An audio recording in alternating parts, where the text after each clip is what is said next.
Y vamos ya con Marije Goicoechea, doctora en Derechos Humanos, licenciada en Psicología y en Teología por la Universidad de Deusto, con su ponencia Ética, Personalización y Condicionalidad en las Políticas para la Inclusión. Es además máster en Bioética y máster en Ética para la Construcción Social, psicóloga clínica con acreditación sanitaria europea y profesora en el campus de Bilbao de la Universidad de Deusto. Imparte docencia tanto en el grado de Psicología como en diversos cursos de posgrado de Psicología, Intervención Social y Gestión de Servicios Sociosanitarios y de Cuidados.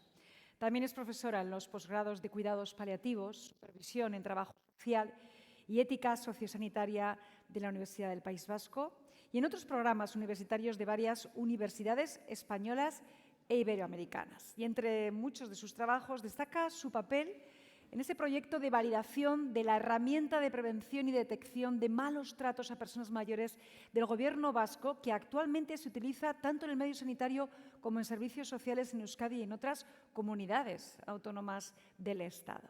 Sin más dilación, les dejo con Marije Goicoechea. Txalo bero bat.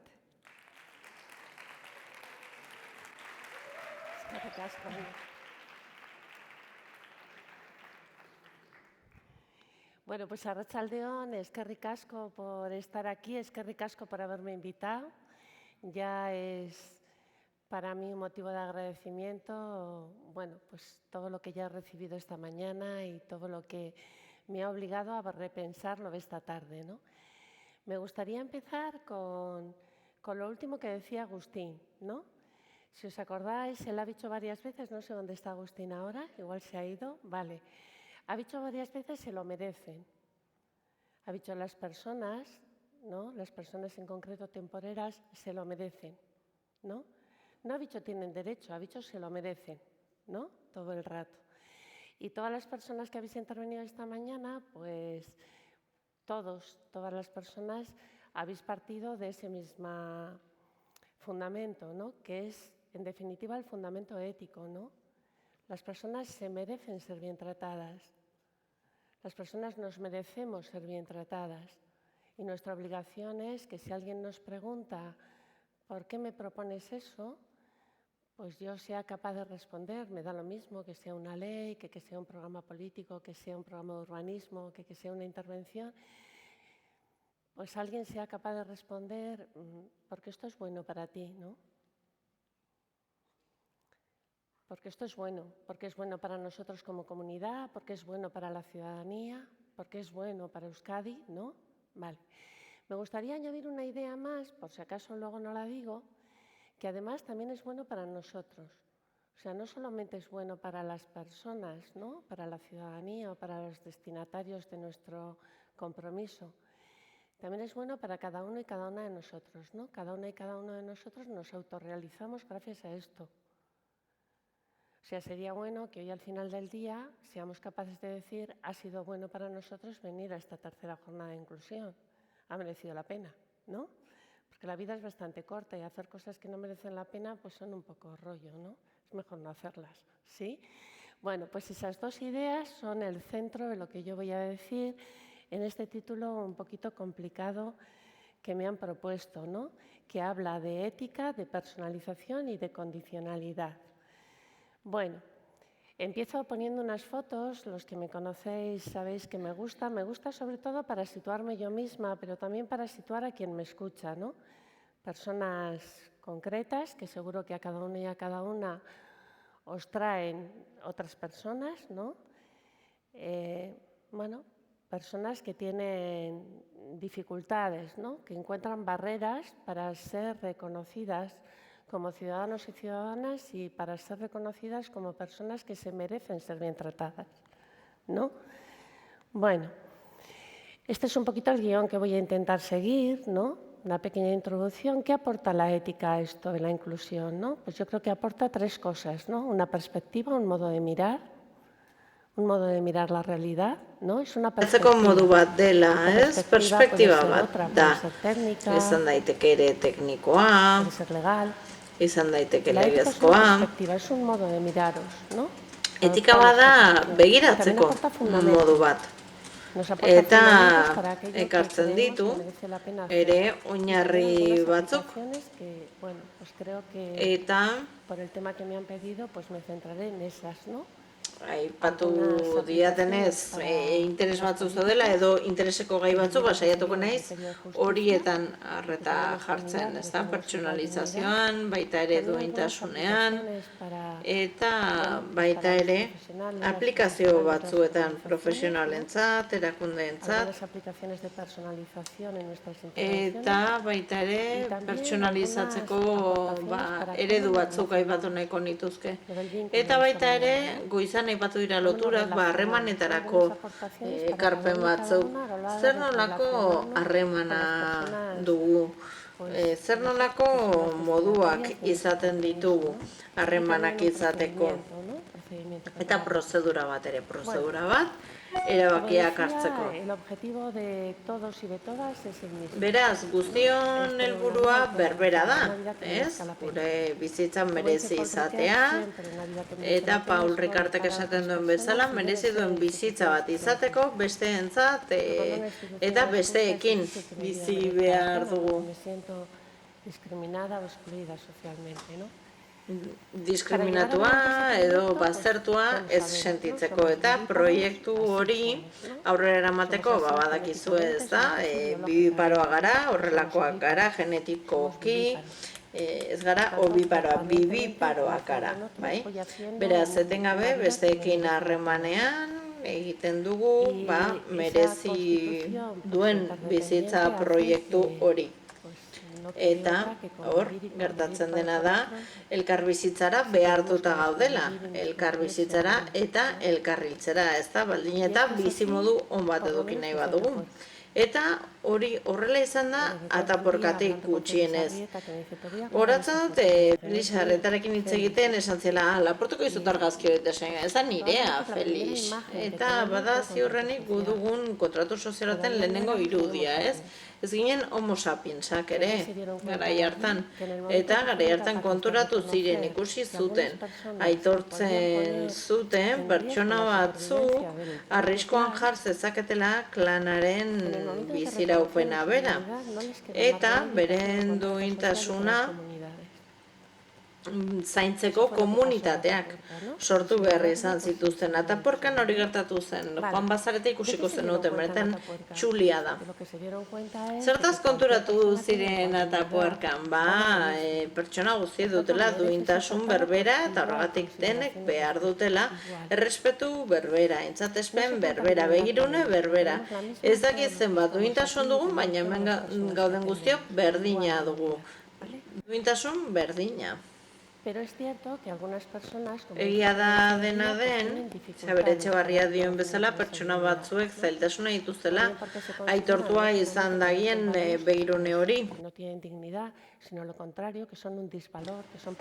Askotan, pertsona asko baliotsutzat hartu beharrean, arriskutsutzat hartzen direlako, disbaliotzat, eta askotan, agian ez dugu uste arriskutsua direnik, baina gaixotasun mental kronikoa duen pertsona bat, dementzia duen pertsona bat, esan duzu, zer nolako balioa du, zer ekarpen egiten dio gastua, besterik ez duera egiten, ez? Horrelako pentsamoldeak egoten dira pertsona jakin batzuen inguruan.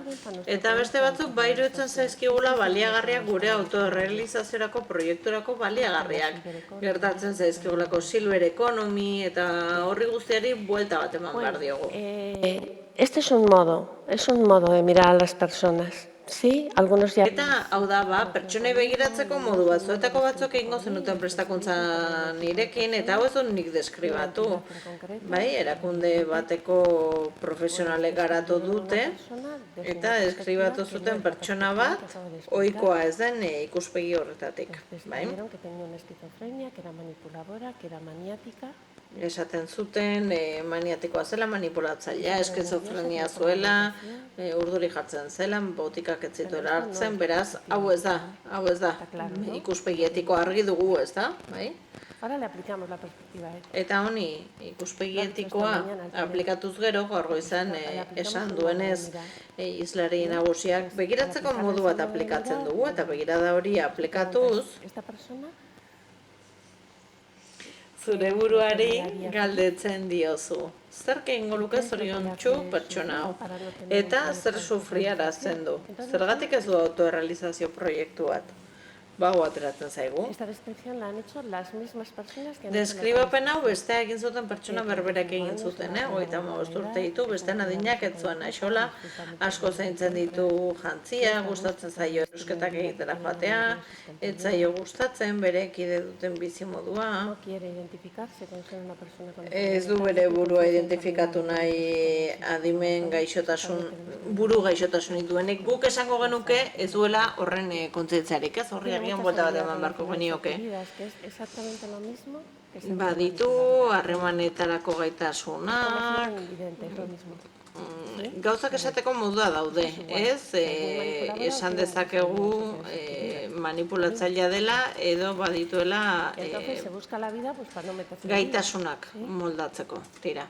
Entonces, bueno, pero lo que no hace es tomar la medicación, porque la aloperidol... Zer ez du egiten, botikak ezartzea, aloperidola dela eta ezin delako mugitu eta bilatzen duena da beste modu bat, arazoetan Bueno, esto esartzeko. es lo primero que aporta la ética. Bueno, hau da etikak ematen digun lehenengo ekarpena. Lehenengoa. Una perspectiva, un modo de mirar. Ikuspegi bat, begiratzeko modu bat, bai? ¿Esto dónde se aprende? No sé. Eta honon ikasten da, En ezakit, casa probablemente. etxean ziurrenik, En los centros educativos. edo ikastetxeetan, bai?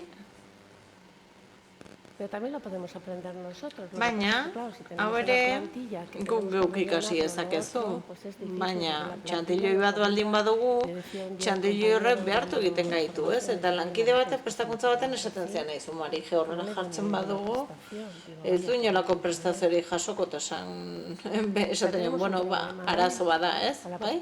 Arazo badago ikuspegi etikoarekin. cosas organizadas de Gauza asko beste ikuspegi batetik antolatu direlako, Entonces, bai? el punto de partida es ese. Beraz, Es el abiapuntua reconocimiento de hori que da. alguien es Onartzea, pertsona batek balioa Eso se puede duela. hacer de 4 maneras. Eta Polriketek dio hori lau modutan egin daitekela. Gaur goizen aitortza edo aintzatespena eta segurtasuna, babesa aipatu dira. Oso ongi azaldu dute, nola onartzen da ni balio hau dela bat, beste inork ez duen zerbait dut eta horregatik soilik nik egin dezaket ekarpen hori sozialki. No tengo difícil. Yo, por ejemplo. Zaila dut bide horretatik. Reconocer mis capacidades. Bigarrena, nire gaitasunak, zintu diren, onartzea nire lorpenak, bai? Vale. Ados. Tercera opción, reconocer mis derechos. Hirugarrena, nire eskubideak, onartzea. Por tanto, tengo iguales derechos. Y parece Duintasuna berbera bada, 41/2002, que dice que cualquiera puede decir que no a cualquier tratamiento médico eficaz. eskubideak ere, ez, No poner a los enfermos mentales. legeak esaten du, edonork ukatu dezakela tratamendua jasotzea, ez, beraz, gaixotasun mentala dituztenek ere ez, beraz, eskubideak onartzea, Los derechos que el resto. hori ere, egin dezakegun beste zerbait da. Eta laugarrena gaur goizean ere, aipatu dena, estima, bai, maitasuna, Esta begirunea. parece que eres bueno para mí, porque relacionarme contigo me hace bien. Me ayuda a llevar adelante mi proyecto de autorrealización. Lagundu egiten dit nire autorealizazio proiektua aurrera ateratzen. Eredu hau, gizarte zerbitzuetan ezak nola definitu, esango nuke iaia debekatua izan dela, ez?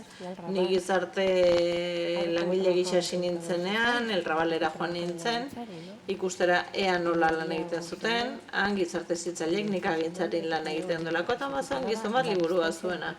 La distancia educativa izenekoa.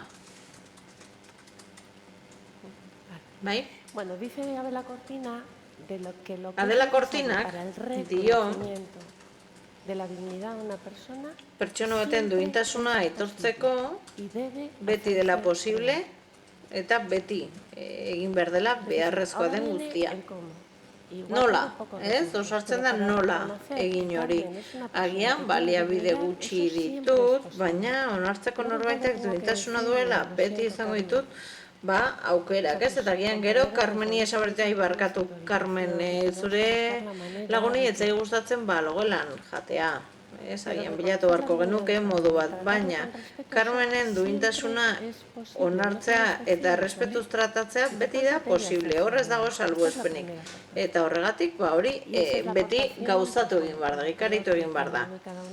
Eta iruditzen zait, ekarpen hori hemen gaudenok, egin nahi dugula gure egunerokotasunean. Eta askotan ez zaigu ateratzen, ez? Guztiok nik ere baditugulako ezintasun etiko batzuk pertsona batzuen aurrean. Eta ongi dago horretaz konturatzea, bai? Hay algunas discapacidades éticas que yo tengo con algunas personas que no soy capaz de reconocerlas como valiosas. Entonces está bien que me dé cuenta. Zuekin gertatzen zait, kosta egiten zait, onartzea duintasuna dutela, eta naiz konturatzen ikusten ez duan bezala, petarroa jarri behar dituala. Beraz, behin hori ulertuta, ulertu dut Carmen nolakoa den, eta orduan galdera da, zer da ona Carmenentzat. Nik ikusteko nolakoa den Carmen, ziurrenik entzun egin beharko dio bestela zaila izango da, ez da? Zaila izango da, jakitea ez badiote entzuten, ez badu parte hartzen. Además de esto, que es lo más importante. Horrez gain, eta hau da, esango udanaren garrantzitsuena, lo más importante, ¿vale? Pero además de eso, la ética... Badago esan dudana, baina gainera etikak oinarriak ematen dizkigu nola egin jakiteko, badakigu zer egin behar den. Pues hay que reconocer que una persona es valiosa y badakigu onartu behar dugula, pertsonatek balioa duela eta ongi tratatu behar dugula. Eta nola egin dezakegu hemen. Hemen bi oinarri eskaintzen dizkigu etikat. Eta hau beti izan da horrela, lehenengo etika liburutik, Aristotelesek idatzi zuen lehenengo liburu hartatik. Aristotelesek zioen etika bi oinarri zituela, justizia batetik eta zoriontasuna bestetik. Etikak bi helburu ditu, bi xede, justizia, hau da, denek izatea duintasun berdin hori aintzatetxia eta zoriontasuna. Hau da, nik pertsona bati egiten diodan ekarpenak lagundu diezaiola zentzu handiagoko bizimodu bat izaten. Autorrealizazioa handiagoa ekarri diezaion. Eta nik, edo aurrera eramaten den programaren batek, edo politikaren batek, autorealizazioa handiagoa eragitea. Berdintasunari dagokionez, duintasunari dagokionez, lehen esan dut, eskubide berbera ditugu eta horri izpidea justizia da. Eta programa egin duenak esaten zuen, justizianak baldintzak izan behar ditu, eta horti dator izenburu hori baldintzak egon behar dira, hau da, zuk zerbait ematen diozunean zerbait eman behar du? Bueno, garrantzitsua da etikari buruzari bagara, ez da? Ea baote dagoen baldintzarik, duintasun eta eskubide berberekin tratatu nazaten. Etikaren bestaldea ezin da unibertsalizatu, ez dagoelako eskubideekin lotuta. Eskubideak unibertsalak dira. Guztiontzat dira, pertsona guztiontzat. Gaur goizean behin eta berriz hitz egin da horri buruz.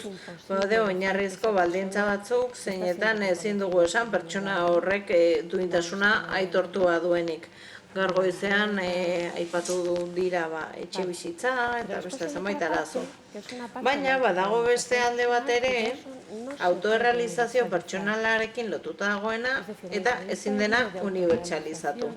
Nire bizitza proiektua eta hemen egotea, nire kasuan ez da eskubide bat, ez? Nire autua da hemen egotea.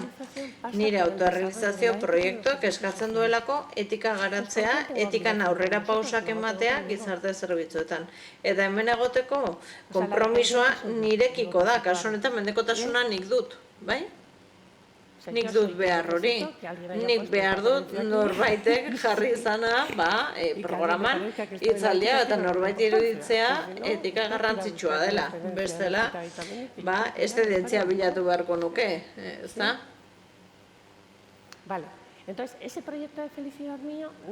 Beraz, nire zoriontasun proiektua niretzat ez da eskubide bat, bete behar bat da. Eta agian, irudituko ze bete behar handiagoa dela nire eskubideak izatea baino. Eta kontuz, gaur egotea garrantzitsuagoa izan daiteke nire osasunerako eskubidea baino. Hain zuzen ere, eskubideek badutelako alde hori, eskubide direla. Ez direla aukerakoak, eskubideak dira, eskubideak ez dira, bete beharrak. Eta, badiru, izan liteke, nik aukeratu izana eskubideetako bat ez baliatzea, ez? Hori ezberdina da. Sentido, y de aportar a las personas apoyos para vida. Eta, beharrezkoa da,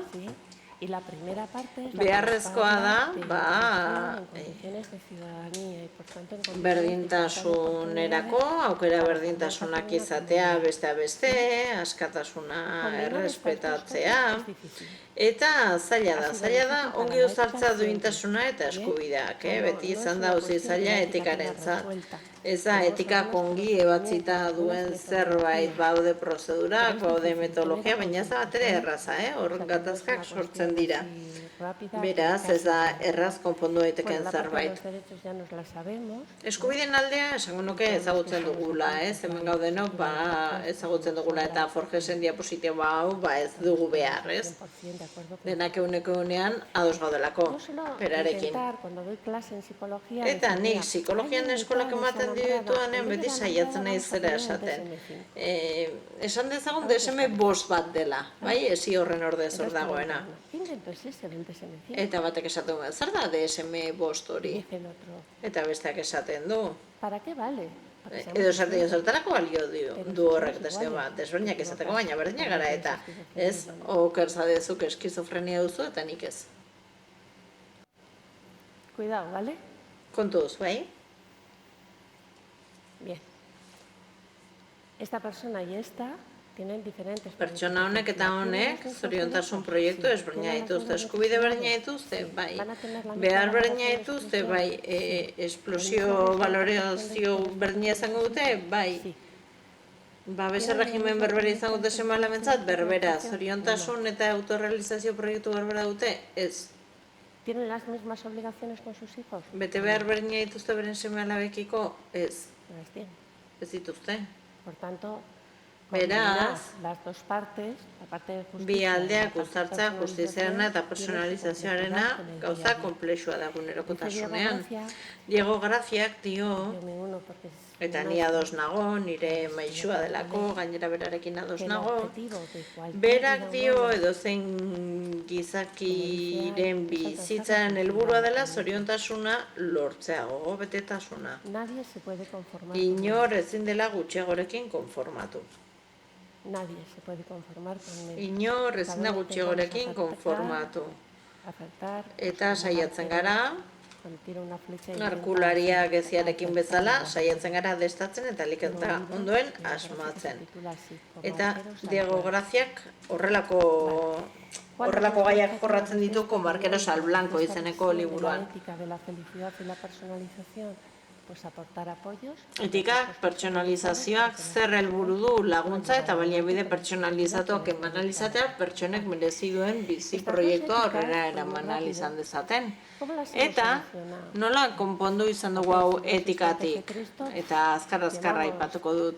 Kristo aurreko bigarren mendean hasi baginen badaramatzagu 25 mende honekin.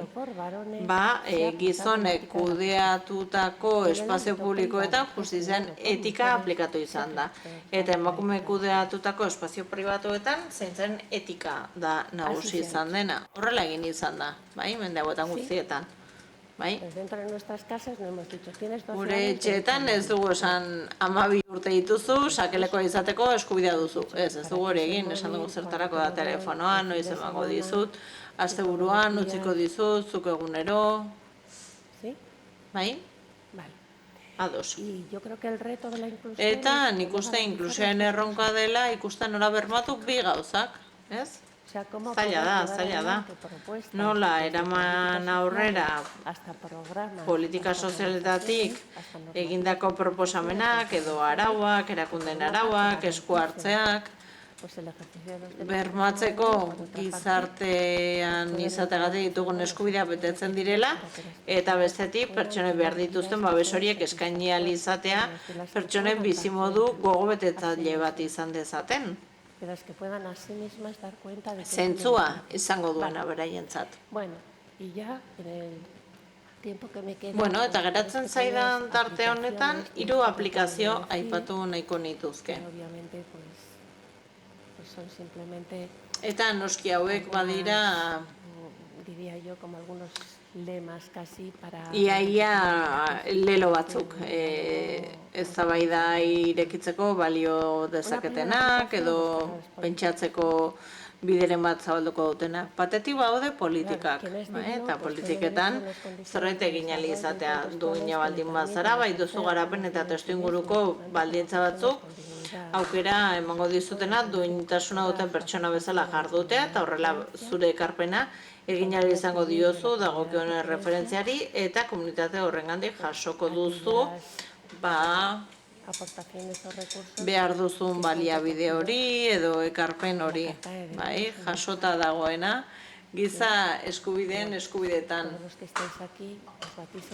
Eta hemen zaudeten guztiok buru belarri lan egiten duzue honetarako, ez?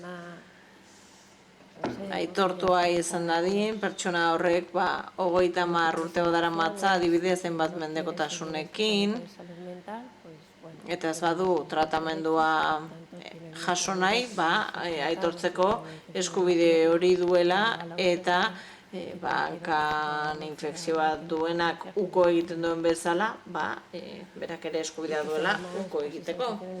Eta gainera, infekzio hori beste lagun batek egin dion zauriak eragindako baldin bada, badu eskubidea, papera bete izan ditzaten, zeozein pertsonaen kasuan bezala.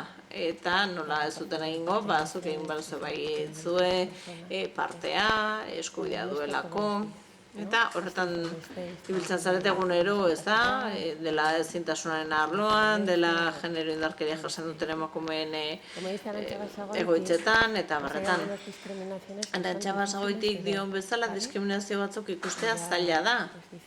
Berak esaten du, diskriminazioa ezintasunagatik denean, edo mendekotasunagatik denean, sarritan ikusten zaila da, baudelako sineste batzuk, zein arabera gorputzen konfigurazio batzuen ondorioz ezin dira aurrera eraman bizi proiektu batzuk, adibidez, Down sindromea duen emakume bat baldin bazara, ez da, uste da ezin dituzula proiektu batzuk aurrera eraman, adibidez, ama izatea. Y claro, cuando esto además lo justificamos, justifikatzen dugu ezagutza zientifikoarekin,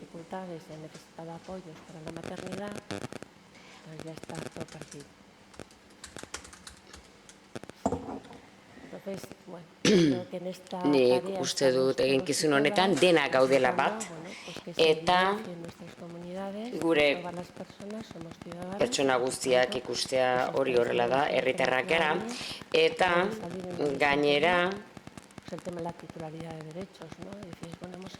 arkitu dugu, horren bitartez, 3 urte, 2 urte, eta arkitu behar dugu nola pertsonak izan daitezkeen titularrak, eta baita ere baldintza kondizio politikoak, hau da parte hartzeko aukera, hau da parte hartzea nola eta nola eman babesak pertsona horiek parte har dezaten, edo identitateren auzia, hau da, herritartasunaren auzi honek baditu bere eskubide batzuk, kreditu batzuk, eta horietan ari gara. Batzuk oraindik urrun gaude. Benetan aitortuak izan daitezen eskubide prestazio duen gisa, eta gero badu beste zati bat, gaur goizean atera da eta ez naiz luzatuko, parte hartze aktiboa ni nagoen komunitate horretan, eta beharrezko babesak izatea parte hartzeko. Esan dute jadanik zaila dela. Baina gaur goizean norbaitek komentatu du, ezakit nor, prozesu parte hartzaile bat zuen bitartez, ikerketa errazeko prozesu batean sartu zirela interbentzio jakin batzuk egiteko. Logikoki, baliabideak mugatuak dira, eta horregatik beti banatu behar dira. Beti daude hor. Beharrak beti dira gehiago, baliabide bai gehiago, baina garrantzitsua da nola banatzen ditugun baliabideak.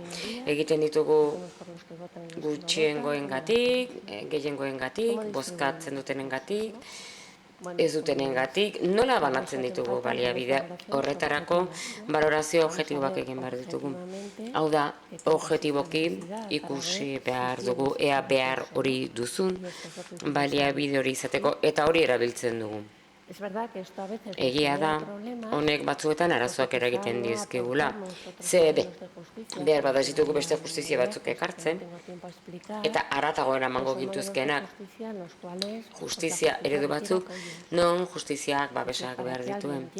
Adibidez, norbaitek baldintza batzuk izatea RGA kobratzeko, berroa da gizarte langile batek egin behar du, nora badakien ez dela lanbidera joateko sinatzera, lanbidera deitu behar du, esateko. Bai? Hori diskriminazioa da? Ez, hori justizia da. Justizia da Marta Nussbaumen ereduaren arabera. Nussbaum. Ze justizia ez da funtzionamendua, hau da, ni beraineko funtzionamendua dut lanbidera joateko sinatzera. Ez, gaitasuna izan behar dut lanbidera sinatzera joateko, eta gaitasunik ez badut, babes hori izatea, beharrezko babesa, lanbidera iristeko sinatzera. Hori ulertzen da? Eta hau pixkat komplikatuagoa da, ezta? Desgaitasuna duten pertsonek lagundu digute hori ulertzen. Ulertzen ikuspegia ezin dela izan funtzionamenduarena baizik eta nik pertsona bat iban behar dizkiodan habilitazioena irits dadin gaitasun hori izatera eta baldintza hori justizian bete dezan. Eta hori, hainbat gizarte langile daudenak hemen, zaudetelako segurnez ulertuko duzue, batzuek egingo duzue eta beste lankide batzuek ez dute egingo. Babes hori ez dute ematen. Eta orduan, etzara sinatzera joan, eta prestaziorik gabe gelditu zara. Badira beste justizia eredu batzuk ere bai, gaur goizean ere aipatu da, funtzionamendu seguruen aitortza. Hau da, zein neurretan gai garen, komunitateak sortzeko, funtzionamendu seguruak izango dituztenak, eta jendeak eskubidea izatera irits dadin, bai? Extremadurako herri bat hau. Ez dakit arkitektuak buelta gehiagin mandizkion buruari, baina lan egin dute nahiko modu erratzean, baina egokian, jendea leku komunetara iristeko modua izan dezan eta galdu ez da bidean. Bestela galdu egingo da eta ez da iritsiko eskubide horretara, hitzordu horretara, esango diote berandu iritsi dela eta ardezala beste urrengo mostradorean eta handi 4 hilabetera emango diotela. Beraz, justiziak ere babesa eta laguntza eskatzen du. Organizazioetan gauza bera. Ez bakarrik politikak. Hemen zaudeten pertsona asko organizazioetan lan egiten duzue. Non ibilbide bat falta zaigu. Jakiteko ze babes behar ditugun pertsonak eskubidedunak izan daitezen. Badakit zaila direla, Oskarri begiratzen diot eta badakit zaila dela. Batzuk oso zailak dira. Maskotena oso zaila da. Dik badakit landu dut eta. Baina sexu harremanena ere oso komplikatua da. Giltza, gelan eta pribatutasuna ere oso zaila da. Eskubide batzuk oso zailak dira gure arloan, bai? Eta ez erretzearena ere bai. Eta hau izango da, zentro publiko bada erre daiteke, baina lege badago, esaten duena ezin dela erre. Eta cosas que son difíciles. Eta badira gauza batzuk Eso de la zailak. aplicación de los derechos en Hau nuestro da, ámbito, eskubideak aplikatzea hay gure que arloan, darle horretarako unas cuantas pensadas, y hainbat algunos de los que pentsatu estamos aquí, eman bartzaio nos hemos dedicado gai unas honi. cuantas Eta hemen horas gauden a batzuk, ordu batzuk intentar eman dar diogu vueltas honi. a cosas, Bueltak eman nola porque no es fácil. jakiteko no ez es da fácil, erresa, ¿no? ez da erreza. Porque obviamente en las Ze organizaciones las personas viven con otras organizazioetan personas que también jendeak tienen beste derechos. pertsona batzuekin bizi dira eta haiek ere eskubideak dituzte. Eta nik ere eskubidea dut, gela partekatzea baldin badut, ez dezadan partekatu beldurra ematen didan norbaitekin. Por tanto, no es fácil. Beraz, Porque ez lo da decimos erraza, rápido, lo de los ze derechos, pero luego en la azkar práctica, esaten pues, dugu, tiene su dificultad, baina ¿no? praktikan Y bere su zailtasunak dificultad. ditu, eta denok dakigu. Bueno, también otro problema que tenemos es Badugu esto de beste que acabamos de arazo calidad de bat, organización. kalitate adierazleena da organizazioetan. Porque los sistemas que tenemos de Ze evaluación de la guk ditugun calidad, kalitatearen como ebaluazio diría sistemak, Grafia, digo lo que graziak miden esango luken son bezala, valores, hausen neurtzen cualidades, duten balioak, que no son kualitateak, intrínsecas, que son ez direnak instrumentales. intrinsekoak, instrumentalak Se baizik. miden Hau da, neurtzen esas dute, gauza hauek. Pero claro, Baina para medir jakina, si esa neurtzeko, organización está ea respetando derechos o no, organizazio hay que medir horrek esas eskubideak cosas. errespetatzen dituen edo ez gauza horiek ere neurtu behar dira. Sí, Bai? como dice Teresa Martínez, Teresa que lo he dicho Martínez varios días esaten este duen fin de semana, bezala, pero es que me gusta mucho cómo lo dice, asko gustatzen que zait a nola una esaten duen. persona, si hay que darle Pertsona apoyo en el bati aseo y hay que babes eman buscarlo, hay behar que zaio hacerlo dentro de un espacio de intimidad, garbitzean, intimitate eman behar no bazaio, mejora ninguna de las cosas de la parte de la ez derecha. du eskuineko ezer, O sea, no tiene hobetzen. ninguna evidencia Ez du científica de las que inolako hacemos en la froga universidad. Ni por ese zientifikorik PPS, ni por unibertsitatean medir, egiten ni por dugunaren cualitativo, antzera claro. PPS-en edo kualitatiba bitartez ere. Pero hay que hacerlo.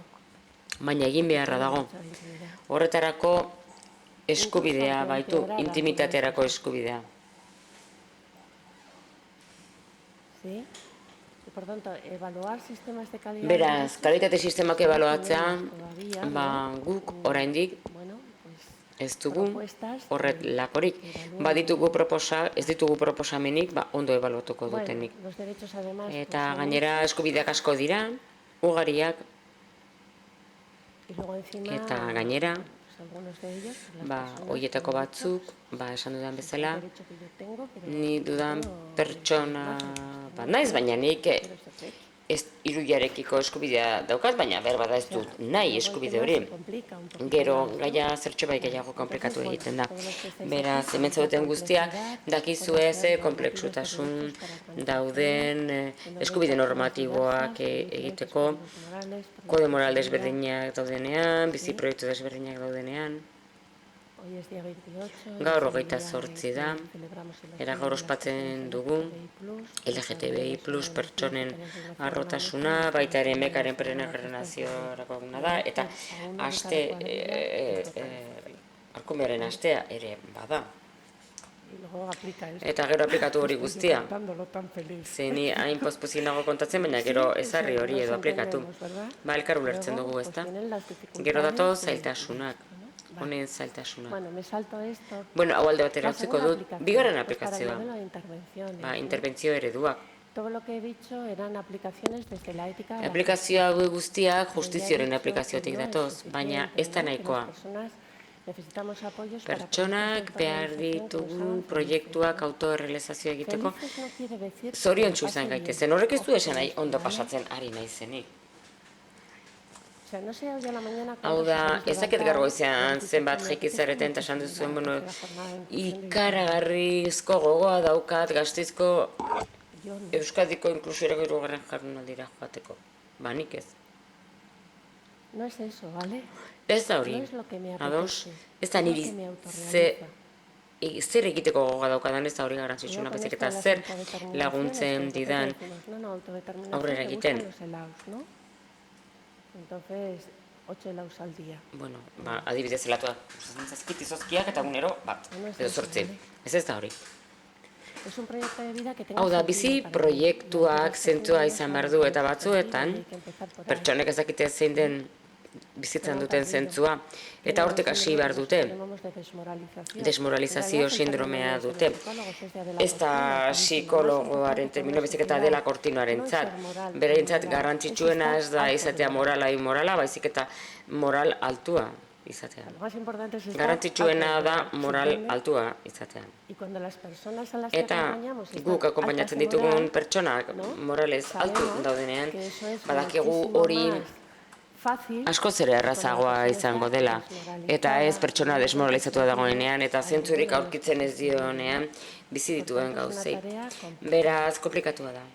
Bueno, Eta voy a parar un momentito, aunque voy mal de gelditu tiempo, egingo naiz porque me momentu parece bat, bien, a naiz pesar eta de los denboraz gaizki comentarios ibili, que algunos me naiz han dicho eta que batzuk los egin conocía, didazuen escuchar komentarioa esta hori canción de izan, Sabina. nahi du Es La Sabinaren sombra de un abesti león, hau ¿vale? entzun, La sombra de un ¿Por qué me león. parece bien? Zergatik Porque para iruditzen entender esta zait parte ondo? de la Ba, autorrealización, autoerrealizazioaren zatia hay ulertzeko que colocarse en un sitio distinto al de la beste leku justicia. batean jarri behar dugu, justiziarena ez den Y beste leku entonces, batean. bueno, pues eso Eta orduan, se ve muy bien en esta... ondo ikusten da abesti honetan.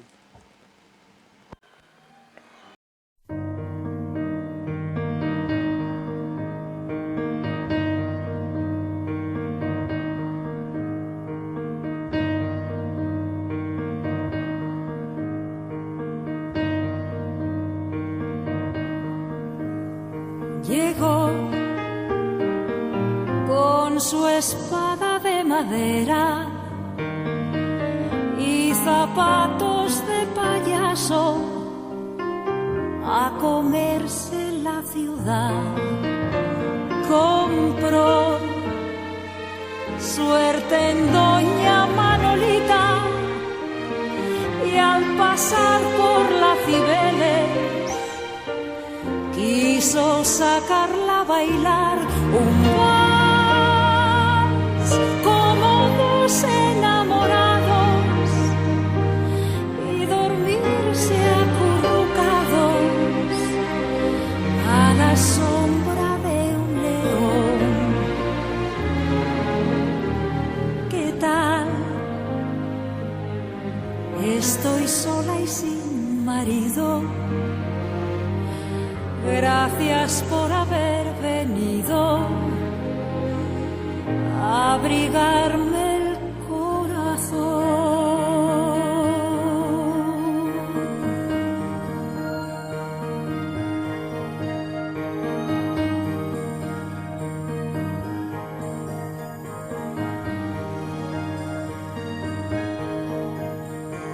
Ayer,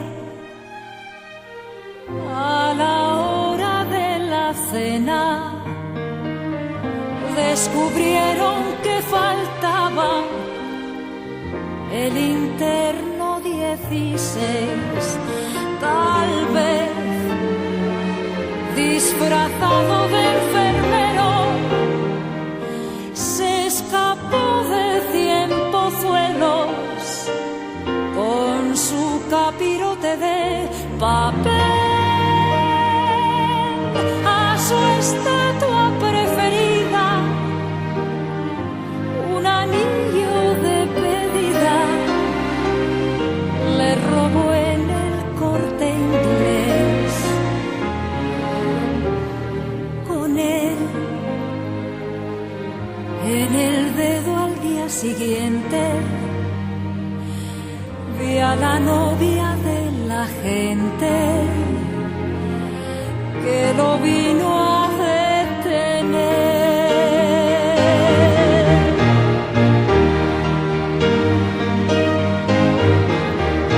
Cayó como un pájaro del árbol cuando sus labios de mármol le obligaron a soltar. Quedó un taxista que pasaba, mudo al ver cómo empezaba la Cibeles a llorar y chocó contra el Banco Central. Y chocó contra el Banco Central.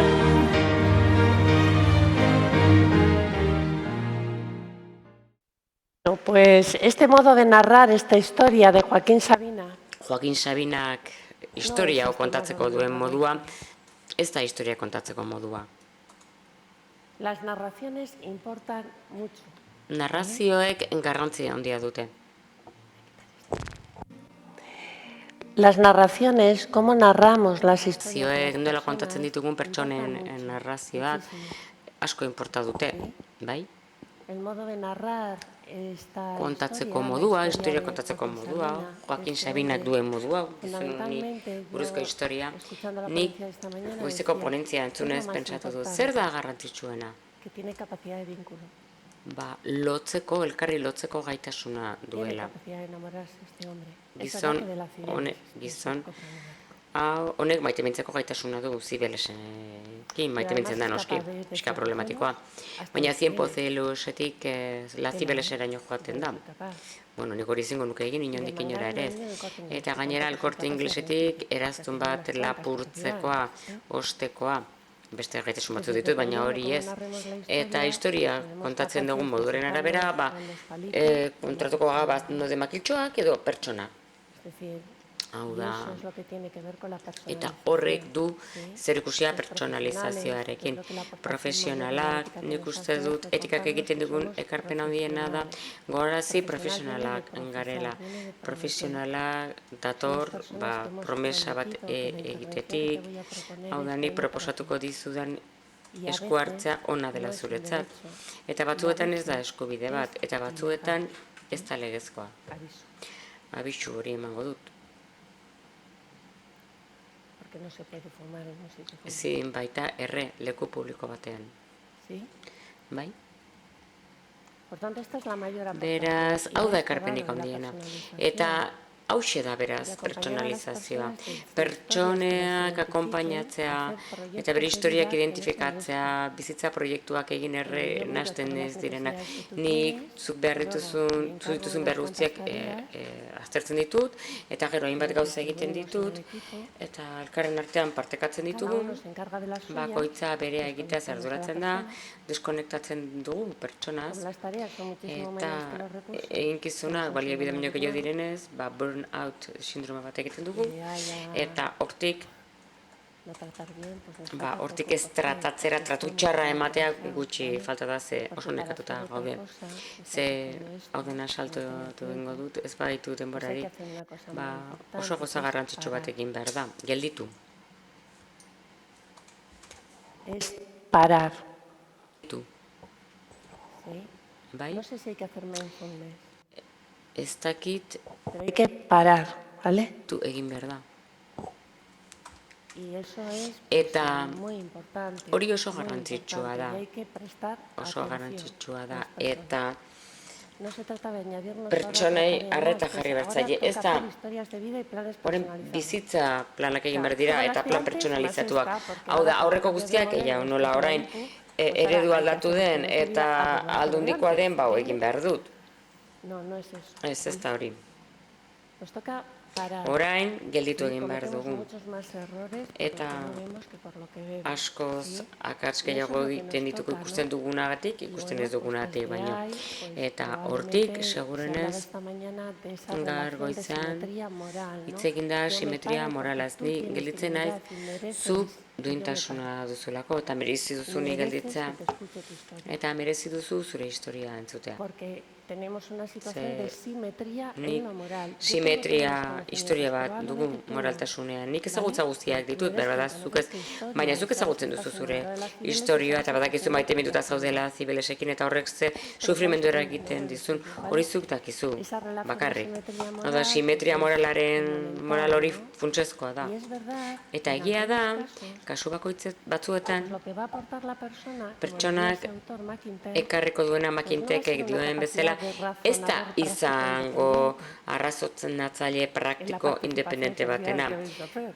No. Egingo duzuen parte hartze No va a ser sozial eso, horretan, ¿vale? ez da Va hori a ser su izango. experiencia, Baizik eta bere su esperientzia izango da, sufrimiento, bere sufrimendua, sus cosas que tienen sentido. eta ¿vale? zentzua duten Bueno, gauzak. y eso Baina, requiere los eta profesionales horrek pues, ir adquiriendo algunas cosas que eskatzen tienen du, mala fama y gauza que se batzuk van eskuratzea, fama txarra dutenak, bertuteak. y que se adquieren queriendo Eta adquirirlas. Si no quieres adquirirlas, eskuratu no nahi tiene balin nada que baditu hacer. zu Yo no eskuratzen tengo ditu virtud de la dena. paciencia, Nik ez ya dut aviso, pero todo lo pazientziaren contrario, se llama bertutea, nik diligencia. kontrakoa dut, diligentziarena. Nik nahi baldin badut, planteatu behar dut, eduki nahi dudala, ulertzen, gero, han, desgaitasuna duen pertsona batean ere burua, jasan, ea gai naizen zerbait ulertzeko. Bueno, eta honi buruz gutxi hitz egiten dugu, beste kapazitazio batzi hitz egiten dugu, baina gutxi honi buruz. Bueno, bukatuko dut. Azkenik, etikak metodologia bat eskaintzen du prozedura bat. Proposamen zuhurrak aurkitu alizateko. Baina, ondo dagoena aurkitzeko, ez inor epaitzeko, benetan. Ez inori esateko, zuk gaizki egiten duzu. Baizik eta ondo dauden gauzak, bat egin, elkartu ezin daitezkenean, justiziaren parteo ezin delako pertsona honen zoriontasunarekin bat egin eta proposamenak bilatu behar dugu, guk deliberazio morala ditzen diogu hori. Proposamen zuhurrak aurkitzeko kasu partikularretan. Non aurkituko dugun proposamen nik egokiena pertsona baten duintasuna errespetatzeko eta babesteko. Batzuetan, esaten dudan bezala, hartu ondoren gero galdera egin behar dugu, hau legala da? Eta batzuetan esango dugu, ez nola egingo dugu, hemen eskatu beharko diogu epaileari, 3-4 horreko txosten bat egin beharko dugu, ona deribatzeko, ulertzen didazue? Beti ez dator bat, ez? Hori badakizue, bai, bale. Bueno, besterik ez ondorioa, gure erantzukizuna hori da. Laguntza eskaintzea, pertsonak duintasuna duten bizitza izan dezaten, eta bizitza merezi duten bizitzak izan ditzaten. Zentzuarekin, jendearekin eta besteentzat, eta erakunde justuekin, eskubidedunak, eskerrik asko.